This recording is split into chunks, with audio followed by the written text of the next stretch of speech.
وكذلك أوحينا إليك روحا من أمرنا আল্লাহ পাক রব্বুল আলামিন বলে আমি আমার নির্দেশে আপনার কাছে ওহী স্বরূপ আপনার কাছে আমি নাযিল করেছি, অবতীর্ণ করেছি হলো এই রূহ নাযিল করেছি। কোরআনকে রূহ কেন বলা হয়?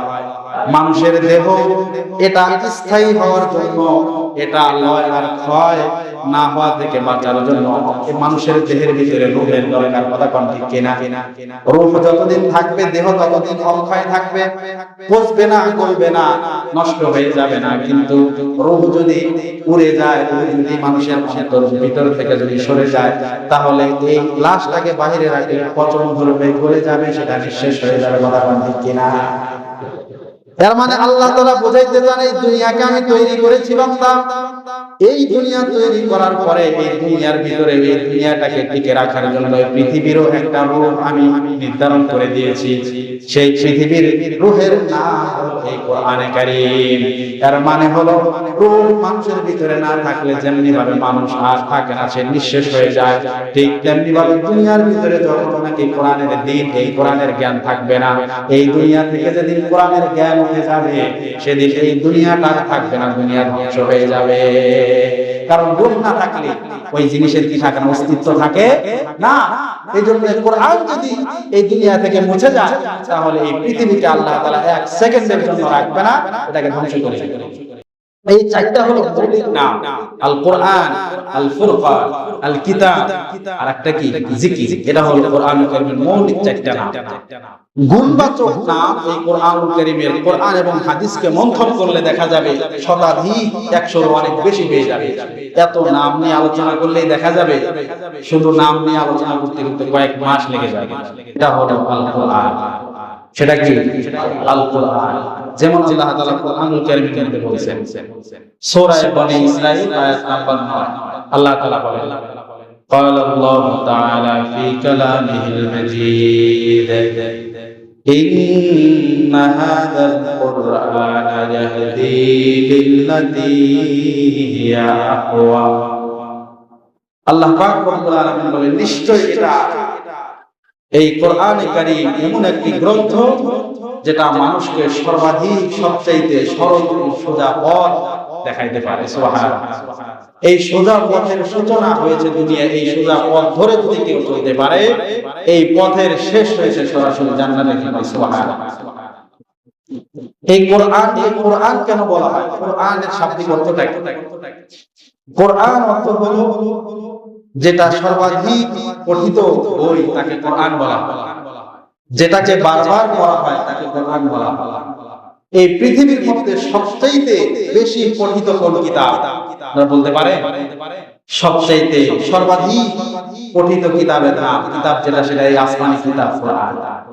যেহেতু পৃথিবীর মধ্যে সবচেয়ে বেশি পঠিত এবং বারবার পড়া হয় এই কিতাব, এই জন্য এই কিতাবের নাম আল্লাহ তাআলা রেখেছেন আল কোরআন, যেটা বারবার মানুষ কি করে?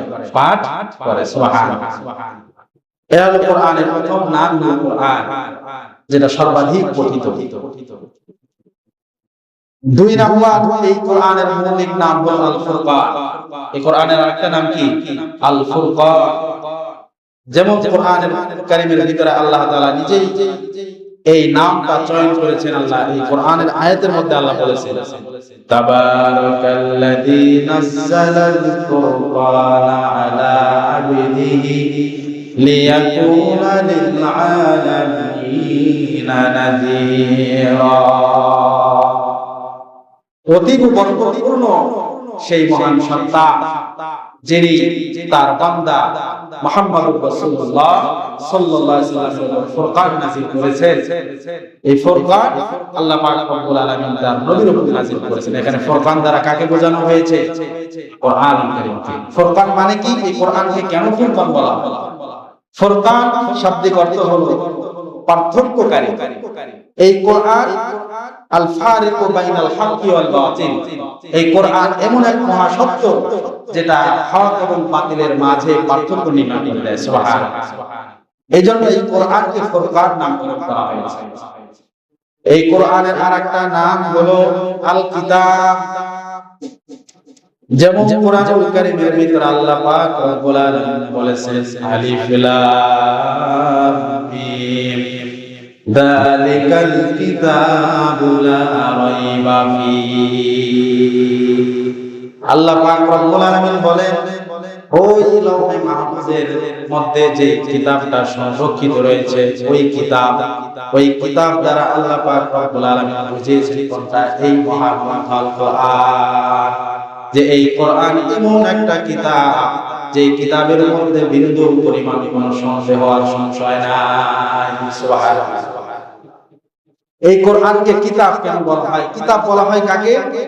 যেটা লিখিত আকারে একেবারে সুনিশ্চিত রূপে যেটাকে কি করা হয়, লিখিত আকারে যেটাকে উপস্থাপন করা হয়। এই কোরআন বিশ্বনবী নাযিল করেছেন, সাথে সাথে ফেরেশতা সাহাবীদের মাধ্যমে এই কিতাবকে লিখিত আকারে এটাকে কি করা হয়েছে, সংরক্ষণ করা হয়েছে। এই কিতাব এমন ভাবে সংরক্ষিত, এটা অপরিবর্তনযোগ্য। এই জায়গাতে একটা নুক্তা পর্যন্ত পরিবর্তন হওয়ার কোনো সম্ভাবনা নাই। এই ছিল 3 নম্বর। এই কোরআনের নাম হলো আল কিতাব।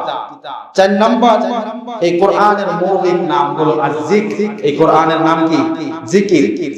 যেমন কোরআনের কালিমার ভিতরে আল্লাহ বলেন ইন্না নাহনু নাযালনা যিকরা ওয়া ইন্না লাহু লাহাফিজুন।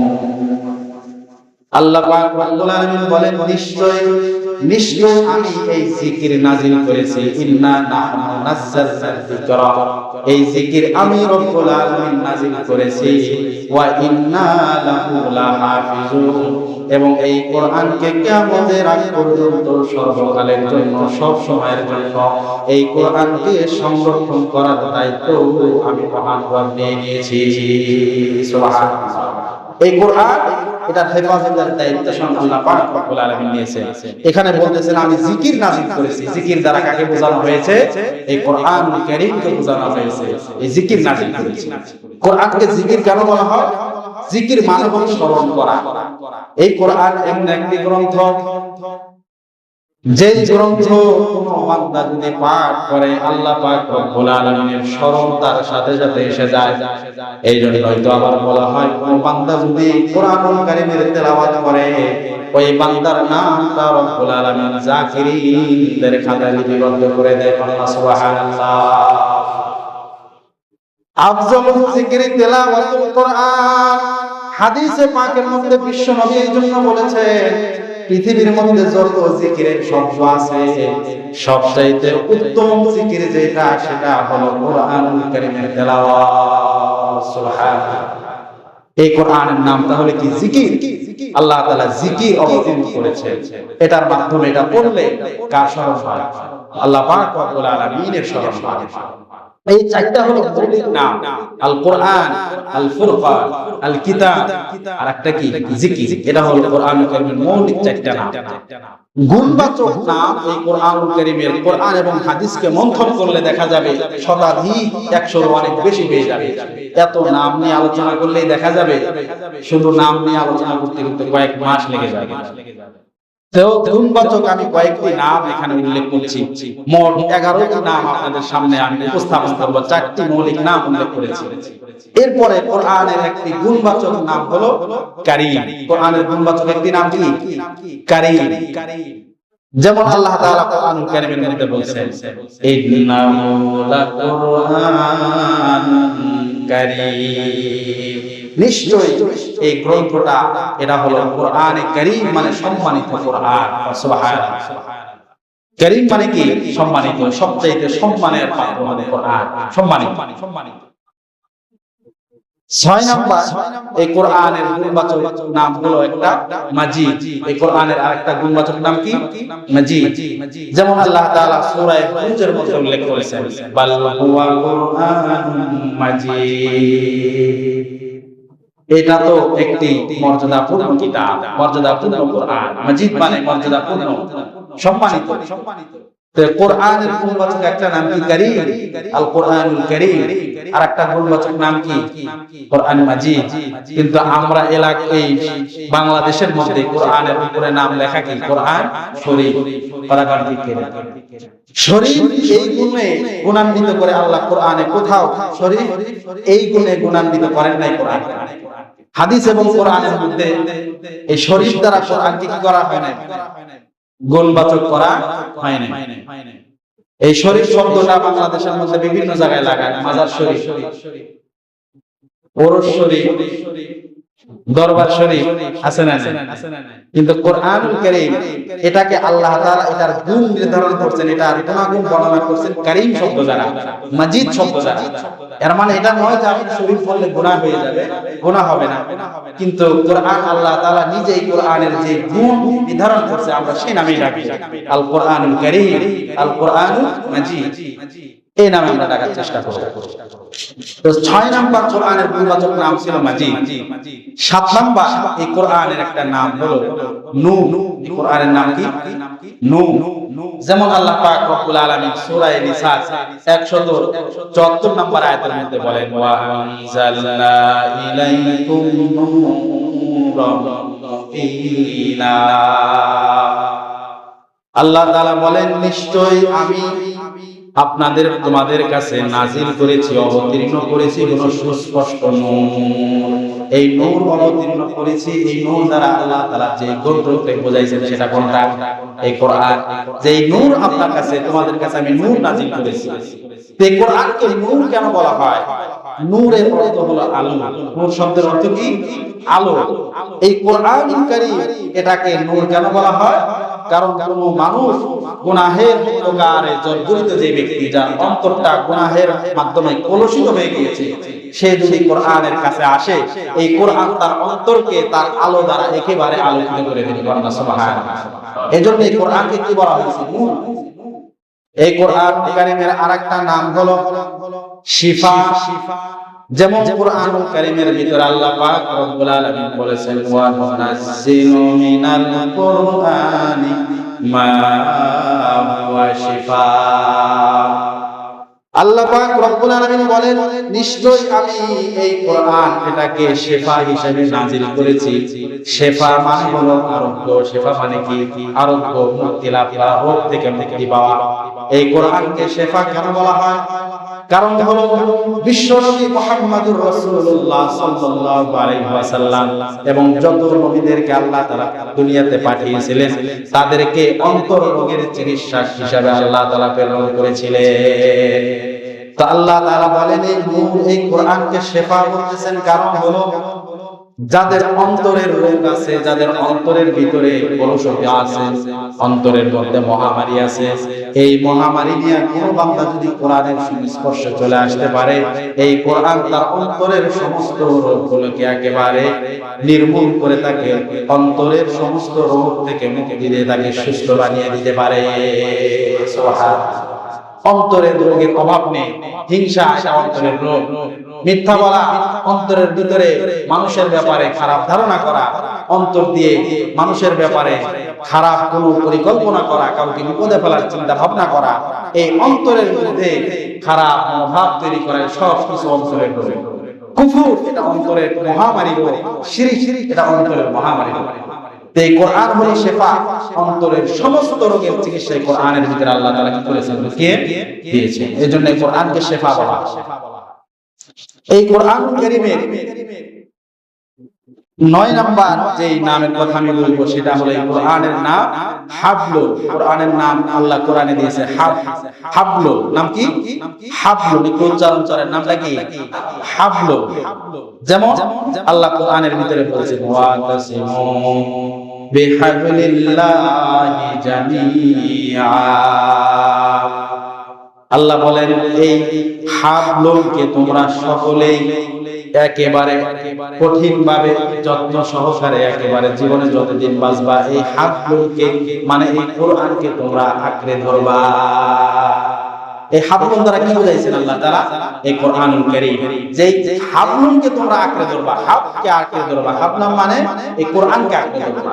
এই কোরআনকে হাবলুন কেন বলা হয়? হাবলুন মানে হলো রশি। হাবলুন মানে কি? রশি।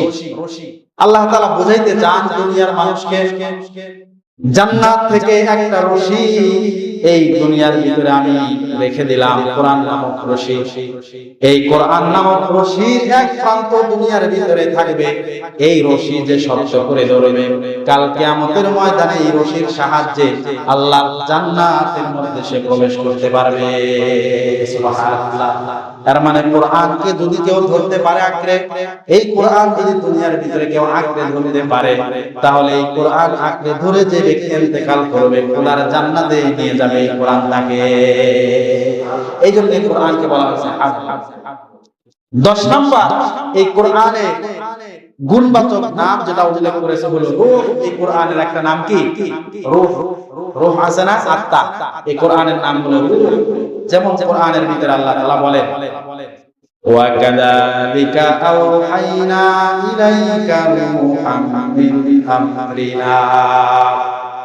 আল্লাহ পাক রব্বুল আলামিন বলে, আমি আমার নির্দেশে আপনার কাছে ওহী স্বরূপ আপনার কাছে আমি নাযিল করেছি, অবতীর্ণ করেছি হলো এই রূহ। এই রূহ নাযিল করেছি। কোরআনকে রূহ কেন বলা হয়? মানুষের দেহ এটা স্থায়ী হওয়ার জন্য, এটা লয় আর ক্ষয় না হওয়া থেকে বাঁচার জন্য মানুষের দেহের ভিতরে রূহের দরকার। কথা কোন ঠিক কিনা?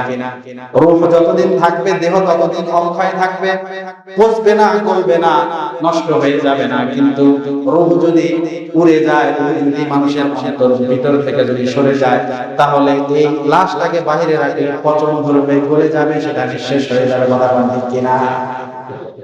এর মানে আল্লাহ তাআলা বোঝাইতে চান, এই দুনিয়াকে আমি তৈরি করেছি বান্দা। এই দুনিয়া তৈরি করার পরে এই দুনিয়ার ভিতরে এই দুনিয়াটাকে টিকে রাখার জন্য পৃথিবীরও একটা রূহ আমি নির্ধারণ করে দিয়েছি। সেই পৃথিবীর রূহের নাম হলো এই কোরআনে কারীম। এর মানে হলো রূহ মানুষের ভিতরে না থাকলে যেমনি ভাবে মানুষ আর থাকে না, সে নিঃশেষ হয়ে যায়, ঠিক তেমনি ভাবে দুনিয়ার ভিতরে যখন নাকি কোরআনের দ্বীন, এই কোরআনের জ্ঞান থাকবে না, এই দুনিয়া থেকে যেদিন কোরআনের জ্ঞান উঠে যাবে, সেদিন এই দুনিয়াটা থাকবে না, দুনিয়া ধ্বংস হয়ে যাবে। কারণ রূহ না থাকলে ওই জিনিসের কি থাকে না? অস্তিত্ব থাকে না।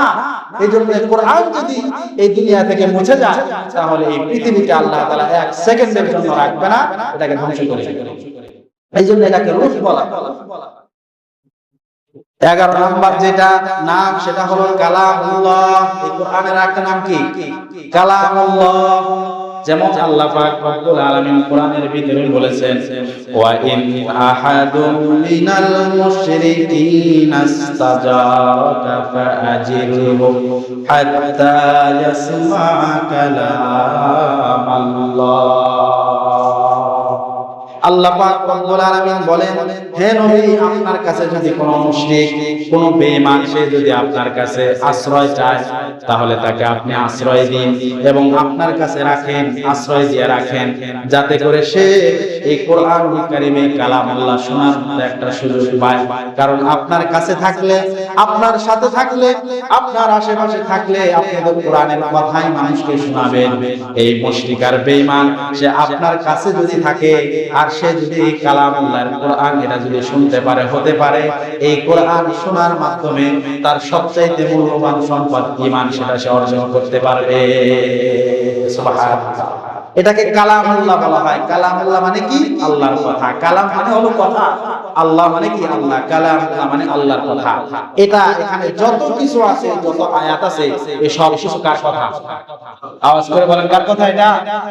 আল্লাহ পাক রব্বুল আলামিনের কথা। এই জন্যই তো কবি খুব সুন্দর করে বলেছেন, तुमसा कोई हरदम कोई दम साज नहीं है, बाती तो है हरदम मगर आवाज नहीं है। দুনিয়ার ভিতরে কোনো বান্দা যদি নীরবে নিভৃতে একেবারে নির্জনে কোনো বান্দা যদি মহান রবের সাথে, তার সৃষ্টিকর্তার সাথে আলাপ করতে চায়, কথোপকথন করতে চায়, কয় সে যেন কোরআনুল কারীম তেলাওয়াত করে। এই কোরআন তেলাওয়াত করলে ওই বান্দার সাথে সরাসরি আল্লাহর কথা হয়ে যায়। সুবহানাল্লাহ। এই কোরআনুল কারীম এটা আল্লাহর কথা। এই কোরআনুল কারীম আল্লাহ পাক রব্বুল আলামিন এই কালামুল্লাহটাই বিশ্ব নবীর উপর নাযিল করেছে। এই কোরআনের সর্বপ্রথম পরিচয় আমরা জানলাম। এই কোরআনের নাম কয়টা? মৌলিক নাম কয়টা বলেছি? কোরআনের চারটি। একটি হলো আল কোরআন, 2 নাম্বার আল ফুরকান, 3 নাম্বার আল কিতাব, 4 নাম্বার কি? জিকির। এরপরে গুণবাচক আর 7টি নাম আমি উল্লেখ করেছি। এই কোরআনের প্রত্যেকটা নামের পিছনে রহস্য আর উদ্দেশ্য আছে না নাই? আছে, যেটা আমি বর্ণনা করেছি ইতিমধ্যে। কোরআনের পরিচয় আমরা জানতে গিয়ে সর্বপ্রথম কোরআনকে আমরা জিজ্ঞাসা করেছিলাম, কোরআন তোমার নাম কি? কোরআন নিজেই তার ভিতর থেকে তার কি কি নাম সেটা আমাদেরকে কি করে দিয়েছে? জানিয়ে দিয়েছে। 2 নম্বর প্রশ্ন, পরিচয় জানার জন্য কোরআনকে যদি আমি আপনি জিজ্ঞাসা করি, হে কোরআন তোমার নাম কি? সেটা তো জানতে পারলাম, বলো না এই কোরআন তুমি দুনিয়াতে আসার আগে তুমি কোথায় ছিলা? তোমার ঠিকানা কি? কই ছিলা তুমি? কোরআনকে প্রশ্ন যদি করে, কোরআন তার নিজের ভাষায় জবাব দিবে, বাল হুয়া কুরআনুম মাজিদুম ফি লাউহিন মাহফুজ। কোরআন বলবে আমি দুনিয়ার মধ্যে আসার আগে আমি ছিলাম লৌহে মাহফুজে। সুবহানাল্লাহ। এই কোরআন কোথায় ছিল? লৌহে মাহফুজে। এরপরে যদি 3 নাম্বার আপনি আমি প্রশ্ন করি, কোরআন লৌহে মাহফুজে তুমি ছিলা, তুমি যে আসলা এই কার পক্ষ থেকে তুমি পৃথিবীর জমিনে আসলা? কার কাছ থেকে তুমি আসলা? কোরআনকে যদি প্রশ্ন করা হয় কার পক্ষ থেকে তুমি পৃথিবীর জমিনে নাজিল হইলা, কোরআন এই কথাও নিজের পক্ষ থেকে মানুষকে পৃথিবীবাসীকে জানিয়ে দিবে, ইন্নাহু লাতানজিলু রাব্বিল আলামিন। কোরআন বলবে আমি কোরআন রব্বুল আলামিন সারা জাহানের প্রতিপালক মহান রবের পক্ষ থেকে আমি কোরআন দুনিয়া অবতীর্ণ হয়েছি। সুবহানাল্লাহ। কার পক্ষ থেকে আসছে? আল্লাহর পক্ষ থেকে, যিনি গোটা জাহানের প্রতিপালক, তার পক্ষ থেকে কোরআন অবতীর্ণ হয়েছে। কোরআনকে যদি আবার প্রশ্ন করা হয়, হে কোরআন তুমি আসছো কার মাধ্যমে আসছো? কে তোমাকে দুনিয়ার জমিনে নিয়ে আসলো? কার সাহায্যে তুমি পৃথিবীর জমিনে আসলা? এই প্রশ্ন করার পরে কোরআনুল কারীম তার নিজের ভাষায় উত্তর দেয়, নাযালা বিহি আর রূহুল আমিন। আমাকে যিনি কোরআন আমাকে যে পৃথিবীর জমিনে নিয়ে এসেছে সে হলো রূহুল আমিন, সে হলো জিবরাইল আমিন। আল্লাহ সুবহানাহু। এই কোরআন কে নিয়ে এসেছেন পৃথিবীতে? জিবরাইল আমিন। তার মাধ্যমে আল্লাহ তাআলা এই কোরআনকে পৃথিবীতে পাঠিয়েছেন। কোরআন নিজে উত্তর দিচ্ছে আমাকে নিয়ে এসেছে কে? জিবরাইল আমিন আলাইহিস সালাম। 5 নাম্বার যদি কোরআনকে প্রশ্ন করা হয়, হে কোরআন তুমি আসছো তোমার প্রভুর পক্ষ থেকে, তোমাকে নিয়ে এসেছে জিবরাইল আমিন। এখন প্রশ্ন হলো তুমি কার কাছে পৃথিবীর জমিনে আসলা? কার কাছে তুমি আসলা? এই প্রশ্ন যদি করা হয়, কোরআন এই প্রশ্নের উত্তর কোরআন নিজেই দিতে পারে। কোরআন প্রশ্নের উত্তর দেয়, আলা কলবিকা লিতাকুনা মিনাল মুনজিরিন। কোরআন বলে আমি তো এসেছি মুহাম্মদুর রাসূলুল্লাহ সাল্লাল্লাহু আলাইহি সাল্লামের কলবে, তার কলবের উপর আল্লাহ পাক রব্বুল আলামিন আমাকে পাঠিয়েছেন যাতে করে লিতাকুনা মিনাল মুনজিরিন, হে নবী আপনি যাতে করে সতর্ককারীদের অন্তর্ভুক্ত হন, নবীদের অন্তর্ভুক্ত হন। নবীদের যে দায়িত্ব ছিল মানুষদেরকে জাহান্নামের ব্যাপারে সতর্ক করা, সেই সতর্ক বাণী যেন আপনি কোরআন থেকে কি করতে পারেন? মানুষকে জানিয়ে দিতে পারেন। তো কোরআন বলল যে কোরআন আমি অবতীর্ণ হয়েছি বিশ্বনবী মুহাম্মদুর রাসূলুল্লাহ সাল্লাল্লাহু আলাইহি ওয়াসাল্লাম। 6 নাম্বার যদি আবার কোরআনের পরিচয় জানার জন্য 6 নাম্বার যদি কোরআনকে আমি প্রশ্ন করি, আমরা প্রশ্ন করি, হে কোরআন তুমি এসেছো বিশ্ব নবীর উপরে নাজিল হয়েছো, বুঝলাম কোন ভাষায় তুমি নাজিল হয়েছো, অবতীর্ণ হয়েছো? এই প্রশ্ন যদি করা হয়, কোরআন তার ভাষায় বলে বিলিসানিন আরাবিয়্যিন মুবিন, সুস্পষ্ট আরবি ভাষায় আমি এই কোরআন অবতীর্ণ করেছি। সুবহানাল্লাহ। অন্য আয়াতের ভিতরে সূরা ইউসুফের 2 নম্বর আয়াতে এর জবাব পাওয়া যায়। ওই আয়াতের মধ্যে বলেন, ইন্না আনজালনাহু ইলাইকা কুরআনান আরাবিয়্যা লাআল্লাকুম তা'কিলুন। আল্লাহ পাক রব্বুল আলামিন বলেন, হে নবী, আমি এই কোরআনটাকে সুস্পষ্ট আরবি ভাষায় নাজিল করেছি, যাতে করে যাদের উপরে আরবি ভাষাটা, যাদের উপরে এই কোরআন নাজিল করলাম, যাতে করে আরবি ভাষা এটা নাজিল করলাম এই কারণে, যাতে করে তারা সহজে এই কোরআনের মর্মার্থগুলো বুঝতে পারে। নাজিল হয়েছিল কাদের উপর? কোরআন মক্কাবাসীর উপর। মক্কাবাসী, মক্কায় যেহেতু বিশ্বনবী ছিলেন, এই জন্য কোরআন যেহেতু নাজিল হয়েছে বিশ্বনবীর উপর, প্রথমে তো বিশ্বনবী তার আশপাশের লোকদেরকে দাওয়াত দিবেন, এই জন্য তাদের জন্য বুঝতে সহজ হয়। মক্কাবাসী তাদের যেহেতু ভাষা ছিল আরবি, এই জন্য আল্লাহ বলেন আরবি ভাষায় আমি কোরআন নাজিল করেছি, যাতে করে আপনার আশেপাশের মানুষ যাদেরকে দ্বীনের দাওয়াত দিবেন, এই কোরআনের কথা শোনাবেন, তারা যেন সহজেই এই কোরআনের কথাগুলো বুঝতে পারে, ভাবতে পারে। সুবহানাল্লাহ।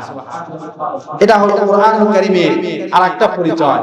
9 নম্বর পরিচয় যদি আমরা এই কোরআনুল কারীমের ব্যাপারে জানতে চাই, যে কোরআন বুঝলাম তোমার পরিচয় এতগুলো, আরেকটা পরিচয় যদি জানতে চাই, তুমি পৃথিবীর জমিনে আসছো, এখন কখন আসছো, কোন মাসে আসছো, সেটা কি বলতে পারো? এই কোরআনকে যদি জিজ্ঞাসা করি কোন মাসে অবতীর্ণ হয়েছে, কোন মাসে পৃথিবীতে তুমি এসেছো, এই কোরআন সাথে সাথে উত্তর দিবে শাহরু রমাদানাল্লাযী উনজিলা ফীহিল কোরআন। এই কোরআন বলে আমি অতীব বরকতপূর্ণ মাস রমজান মাসে আমি নাজিল হয়েছি। সুবহানাল্লাহ। 10 নম্বর যদি কোরআনকে প্রশ্ন করা, হে কোরআন, বুঝলাম তুমি রমজান মাসে নাজিল হয়েছো, কিন্তু কোন টাইমে নাজিল হয়েছে, সর্বপ্রথম দিনে নাকি রাতে, কখন তুমি নাজিল হয়েছো? এই প্রশ্ন যদি কোরআনকে করা হয়, কোরআন তার নিজের ভাষায় তার তহিন কণ্ঠে বলে, ইন্না আনজালনাহু ফি লাইলাতিল কদর, নিশ্চয় আমি কোরআন সর্বপ্রথম লাইলাতুল কদরের মতো মহামান্বিত রাতে আমি নাজিল হয়েছি। সুবহানাল্লাহ।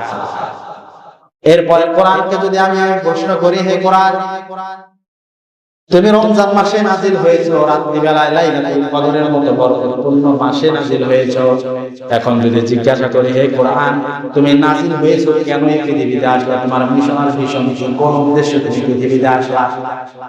এই প্রশ্ন যদি কোরআনকে করা হয়, কেন নাজিল হয়েছো, তুমি কেন এসেছো, এটা উত্তর কোরআন নিজে দিয়ে দেয়। কোরআনুল কারীমের ভিতরে কিতাবুন আনজালনাহু ইলাইকা লিতুখরিজান নাসা মিনাজ যুলুমাতি ইলান নূর, যে আমি কোরআন এই পৃথিবীতে অবতীর্ণ হয়েছি গোটা মানব জাতিকে পুঞ্জীবিত জমাট পাতা অন্ধকার থেকে টেনে বের করে আলোর দিকে আনার জন্য আমি কোরআনে পৃথিবীর জমিনে নাজিল হয়েছি। সুবহানাল্লাহ। কিসের অন্ধকার থেকে বের করতে চান?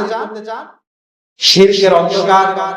যার অন্তরের ভিতরে শিরক আছে, তার অন্তরটা আলোকিত নয়, তার অন্তর অন্ধকার। যার অন্তরে কুফরি আছে, তার অন্তরটা অন্ধকার। যার অন্তরের ভিতরে গুনাহের চাহিদা আছে, গুনাহের ব্যাপারে যে অভ্যস্ত হয়ে গেছে, তার এই অন্তরটা অন্ধকার। এবং পৃথিবীর ভিতরে যত নৈরাজ্য আর যত অপরাধ ঘটে, সমস্ত অপরাধগুলাই হলো অন্ধকার। এই কোরআন বলে পৃথিবীর জমিনে আমি এসেছি, আমার সংস্পর্শে যারা আসবে, আমি তাদেরকে তাদের অন্তরের যে অন্ধকার অপরাধের যে অভ্যাসগুলো আছে, সেগুলা থেকে তাদেরকে আমি মুক্ত করব, তাদেরকে সেই জাহান্নামের অন্ধকার রাস্তা থেকে টেনে বের করে চির সুখের ঠিকানা জান্নাতের দিকে তাদেরকে আমি পথ দেখাবো। সুবহানাল্লাহ। এই কোরআন আসছে মানুষকে অন্ধকার গুনাহের রাস্তা, এই অন্ধকারের রাস্তা থেকে বের করে চিরস্থায়ী শান্তির ঠিকানা আলোর পথ, সেই জান্নাতের দিকে মানুষকে পথ দেখানোর জন্য এই কোরআন করেছে, পৃথিবীতে আগমন করেছে। কোরআনকে যদি আমার প্রশ্ন করা হয়, কোরআন বুঝলাম তুমি মানুষকে অন্ধকার থেকে আলোর দিকে নিয়ে আসার জন্য নাজিল হয়েছো, এবার যদি প্রশ্ন করে কোরআন তুমি ফাইনালি কথা বলো তো, যে তুমি আমাদের কাছে যে নাজিল হয়েছো, পৃথিবীতে নাজিল হয়েছো, তোমাকে যদি পৃথিবীর মানুষ মানে, তাহলে তাদের কি ফায়দা হবে? আমরা যদি তোমাকে মানি, কি ফায়দা হবে? এই কথা যদি কোরআনকে প্রশ্ন করা হয়, কোরআন তার নিজের ভাষায় উত্তর করে, ফামান তাবিআ হুদায়া ফালা খাউফুন আলাইহিম ওয়ালা হুম ইয়াহজানুন। কোরআন বলে যারা আমার হেদায়েত মানবে, যেই রাষ্ট্রে, যেই সমাজে, যেই ব্যক্তি জীবনে আমার আইন ফলো করে চলবে, তাদের কোনো চিন্তা থাকবে না, তাদের কোনো টেনশন থাকবে না। কিসের চিন্তা, কিসের টেনশন? তাই কোরআনের আইন যে সমাজে থাকবে, যেই রাষ্ট্রে থাকবে, কোরআনের আইন যে ব্যক্তি জীবনে, পরিবার, পারিবারিক জীবনে থাকবে, যে রাষ্ট্রে কোরআনের আইন মেনে চলা হবে, সেই রাষ্ট্রের ভিতরে চুরির কোনো চিন্তা থাকবে না, চুরি থাকবে না, ডাকাতি থাকবে না, সেখানে জেনা, ব্যভিচার, সেখানে অন্যায়, হত্যা, রাহাজানি, এই খুন খারাপি কোনো কিছু থাকবে না। কোরআনের সমাজ যদি গঠন হয়ে যায়, এই কোরআনের সমাজে সকল প্রকার দুর্ঘটনা থেকে নিরাপত্তার গ্যারান্টি দেওয়া হবে। সুবহানাল্লাহ। কোরআনের সমাজে কোন রাহাজানি, কোন চুরি, ডাকাতি, খুন খারাপি কিছু থাকতে পারে না, যদি কোরআনের আইন কি করা হয়, বাস্তবায়ন করা হয়। বাংলাদেশে চোরের অভাব নাই। চোরের যে আইন, যে বিধান কোরআনের ভিতরে আল্লাহ বর্ণনা করেছেন, সেটা যদি বাস্তবায়ন করা হয়, বাংলাদেশের ভিতরে 20টা 30টা যদি বাস্তবায়ন করে, তাহলে দেখা যাবে বাংলাদেশে ছেঁচড়া চোর একটা থাকবে না। তুই একটা টাকা চুরি করে, মানুষের পকেট থেকে 5-10 টাকা 20 টাকা চুরি করে, কিন্তু আমাদের তো চোর, এই চোরের দ্বারা খুব একটা দেশের ক্ষতি হয় না, দেশের ক্ষতি হয় যারা বড় আমলা আছে, এক কলমের খোঁজা মেরে কোটি কোটি টাকা যারা কি করে, চুরি করে আত্মসাৎ করে। কথা কোন ঠিক কিনা? যদি নাকি চুরির যে বিধান, হাত কেটে দেওয়া, সেটা যদি কি করা, বাস্তবায়ন করা হয়, এই মিরপুর স্টেডিয়ামের মধ্যে একদম লাইভ করে সারা বাংলাদেশের মানুষ যেন দেখে যে চোরের শাস্তি দেওয়া হচ্ছে, হাত কাটা হচ্ছে, সারা পৃথিবীর বাংলাদেশের মানুষ দেখলো। এইভাবে যদি, অথবা বাইতুল মুকাররমের সামনে যদি চুরির এই কোরআনের আইন যদি বাস্তবায়ন করা হয়, সারা বাংলাদেশকে দেখানো হয়, লাইভ প্রচার করা হয়, এভাবে 2, 4, 5, 20টা যদি কি করা হয়, বাস্তবায়ন করে, দেখা যাবে এই বাংলাদেশে এই চুরি এটা আর থাকবে না। যে ব্যাপারে মানুষ নিরাপত্তাহীন, মানুষের পকেটে টাকা আছে, সেটা নিয়ে সে নিরাপদে চলতেও পারে না, কখন না জানি পকেটের মূল্যবান জিনিস হারিয়ে যায়। কথা কোন ঠিক কিনা? কোরআনের সমাজ যদি হয়, সেখানে জেনা থাকবে না। জেনার যে বিচার, সেটা যদি কার্যকর করা হয় সমাজে, রাষ্ট্রের মধ্যে, সেখানে আর জেনা, ব্যভিচার, এরকম ইফতিজিং সেটা থাকবে না, সেটা নির্মূল হবে। কারণ কোরআনের সমাজে এই সকল প্রকার অস্থিরতা থেকে, অনিরাপত্তা থেকে এই কোরআনের সমাজ সমস্ত নিরাপত্তার গ্যারান্টি দিবে। সুবহানাল্লাহ। এজন্য কোরআনের সমাজ যদি গঠন করা হয়, তার কোনো দুনিয়ায় টেনশন থাকবে না, কোনো কিছু অনিরাপত্তা থাকবে না। আর আখিরাতে তো আছে, কোরআনের সমাজে যে ব্যক্তি কোরআন ফলো করে চলবে, আখিরাতে যাওয়ার পর, মৃত্যুর পর থেকে তার কোনো টেনশন থাকবে না, তার কোনো চিন্তা থাকবে না। 10 নাম্বার এই পরিচয় ছিল, তাকে জিজ্ঞাসা করা হলো এটা। 11 নাম্বার যদি এই কোরআনকে জিজ্ঞাসা করা হয়, কোরআন, আমরা তো মানুষ, আমাদের চলাফেরা করার জন্য রাজনীতি করার দরকার হয়, আমরা তো বনের পশু নই, তোমার ভিতরে কি রাজনীতি আছে? কোরআনুল কারীম সেই কথাটা কোরআনের ভিতরে স্পষ্টভাবে বলে দিয়েছেন। কি বলে? আল্লাহ পাক রব্বুল আলামিন বলেন, ওয়া নাযালনা আলাইকাল কিতাবা তিবয়ানাল লিকুল্লি